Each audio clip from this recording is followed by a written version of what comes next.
This year, Disney released 3 live-action Star Wars series: The Book of Boba Fett, Obi-Wan Kenobi, and Andor. Star Wars has recently been either fantastic or bad. There isn't really an in-between as a fan. In this video, I'd like to compare Andor and Obi-Wan Kenobi and discuss why I prefer Andor. Firstly, let's talk about the issues with Obi-Wan Kenobi. The show seemed to focus on trying to excite viewers with bringing back characters like Darth Vader, the Grand Inquisitor, and Qui-Gon Jinn.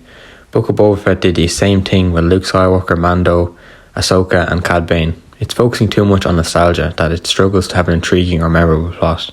I think we all remember the dumb parts of the show, for example when the stormtroopers decided to stop shooting at Obi-Wan, allowing him to flood the place with water.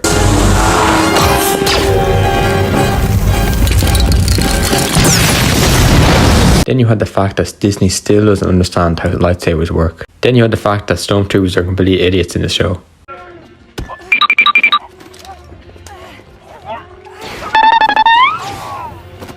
There's so much scenes that are completely incomprehensible. For example, when a stormtrooper said it was a long way, but the journey ended up lasting about 2 minutes. Then you had the infamous gate scene when they literally could have just went around it.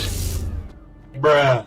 Reva was not a good villain, by the way. She herself used the dark side of the Force to survive being stabbed in the stomach, but somehow forgot that this would apply to the Grand Inquisitor when she stabbed him in the stomach. She also seemed to be mad at Obi-Wan for some reason. Obi-Wan couldn't have just teleported to the Jedi Temple and saved the day. Then she wanted to kill Luke for some reason. She couldn't kill Darth Vader, so she just gave up and tried to kill his son. That's embarrassing. The only good parts of the show were the 2 fight scenes between Vader and Obi-Wan. Vader had complete domination over Obi-Wan in the first fight and clearly wanted to prolong his suffering. I do wonder why there is such a sharp contrast between Obi-Wan's lightsaber skills in the first fight and the second fight. He just magically got good at fighting again. Not even just slightly. He went from Vader basically just playing along with him to defeating him in just 3 episodes. I mean, how? The second fight in particular was really good, but doesn't make the show as a whole a good one. I think Disney tried way too hard to make a crowd pleaser show. They're focusing too much on pre-existing material and were afraid to create something more unique. The opposite happened with Andor. Andor has not been talked about anywhere near as much as Obi-Wan was talked about. It really isn't being appreciated enough. Most people seem to have skipped it. Maybe they've just lost faith after watching Obi-Wan. Andor is a breath of fresh air within Star Wars alongside the likes of Mandalorian.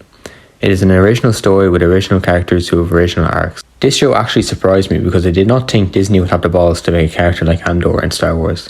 Andor is not afraid to kill, and he does it a few times throughout the show.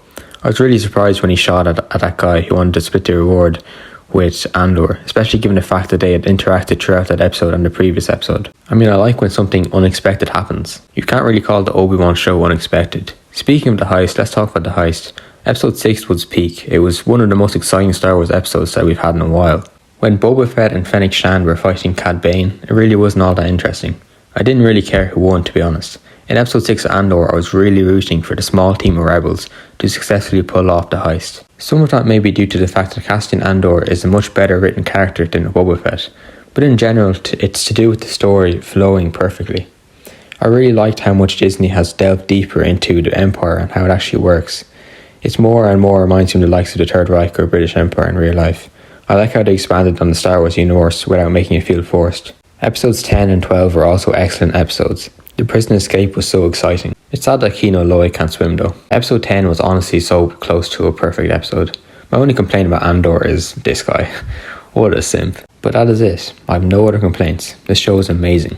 I had no idea it would be so good. I don't think anybody predicted how good it would end up.